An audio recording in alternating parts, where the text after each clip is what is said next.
Make in India के तहत शाहनवाज नाम के व्यक्ति ने अपनी छत पर किसी मकसद के लिए बम बना रहे थे। शाहनवाज की माताजी, उसकी हिंदू प्रेमिका और एक शख्स इस मकसद में उनकी मदद कर रहे थे। बम बनाने का मकसद कुछ और था, लेकिन बम को भी कुछ और ही मंजूर था। फिर क्या था, दोनों मंजूरियां टकराईं और तत्काल बम विस्फोट हो गया। शाहनवाज भाई और उनकी माताजी जनरल का टिकट लेकर जन्नत को रवाना हो लिए। शाहनवाज भाई की अच्छाइयों को ऐसा समझें कि वो कितने अच्छे आदमी थे।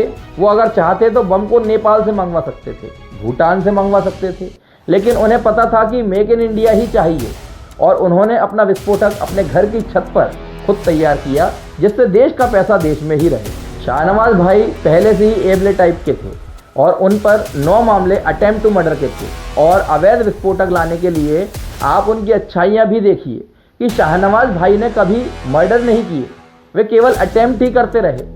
चाहते तो कभी भी किसी को भी मार सकते थे, डॉन थे ना, लेकिन कानून व्यवस्था के सामने केवल अटेम्प्ट पे अटेम्प्ट करते रहे। इसके साथ साथ शाहनवाज भाई गंगा जमनी तहजीब पर भी पूरा भरोसा रखते थे, क्योंकि वो स्वयं मुस्लिम समाज से आते हुए प्रेमिका उन्होंने हिंदू बना रखी थी। और शाहनवाज भाई ने उस हिंदू लड़की को केवल प्रेमिका ही नहीं बना रखी थी, बल्कि अपने बम बनाने के कुटीर उद्योग में भी शामिल कर रखा था, उसे रोजगार दे रखा था।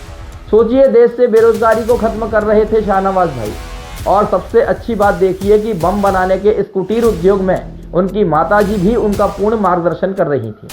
सोचिए, आज यदि आप और हम इस प्रकार के उद्योग के बारे में अपने माता पिता से बात करें तो पिता हमारे हुनर को नज़रअंदाज कर विभिन्न प्रकार की गालियों के साथ तत्काल लात मार के बाहर निकाल देते हैं।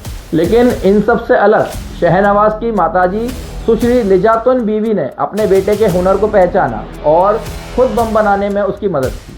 लेकिन विस्फोटक बनाते समय बीड़ी बीड़ी पीते हुए एक छोटी सी गलती हो गई और मेक इन इंडिया स्टार्टअप शुरू होने से पहले ही फट गया। शाहनवाज भाई और उनकी मां इस धमाके में बुरी तरह से जख्मी हो गए और इलाज के दौरान इस दुनिया फानी से फारिग हो गए। ये शाहनवाज भाई की देश के अहित में एक बहुत बड़ी उपलब्धि मानी जाएगी। एक छोटी सी गलती से इस देश ने अपना एक बेहतरीन नगीना और एक सच्चा नागरिक खो दिया। क्या पता आज स्वयं के लिए बम बनाने वाले शाहनवाज भाई कल देश के लिए कोई बड़ा विस्फोटक बनाते। हो सकता है इस कुटीर उद्योग को अंतर्राष्ट्रीय स्तर तक ले जाते और खुद के जैसे भटके नौजवानों को भी जन्नत का रास्ता दिखा पाते। पर अफसोस अब ऐसा नहीं होगा, क्योंकि स्टार्टअप को बढ़ाते समय वे खुद फट चुके हैं। अब एक पूरा गिरोह आ रहा है और कह रहा है कि हमारे धर्म को निशाना बनाया जा रहा है, हमें बदनाम किया जा रहा है। शाहनवाज मियाँ तो दिल्ली के डॉक्टर्स की तरह मासूम थे, यहाँ तक बारूद कैसे आया ये तो उन्हें भी नहीं पता। ये भी हो सकता है कि बारूद सीधे आसमान से रात ही रात में उतरा हो, क्योंकि कुछ लोगों का मानना है कि जन्नत का रास्ता बताने वाली चीज़ें ज़्यादातर आसमान से ही उतरती हैं। कुछ दिन बाद अब एक महिला टाइप का वीडियो आएगा जिसमें वो कहती दिखेंगी कि हम एक विशेष समुदाय से हैं, इसलिए हमें कोई किराए से घर नहीं देता।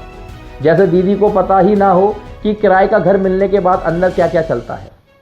खैर, अब एनआईए ने यह मामला अपने हाथ में ले लिया है, क्योंकि मामला देश की सुरक्षा से जुड़ा हुआ है। लेकिन सवाल अब भी वही है कि बम और बारूद से इनका ये रिश्ता क्या कहलाता है। धन्यवाद।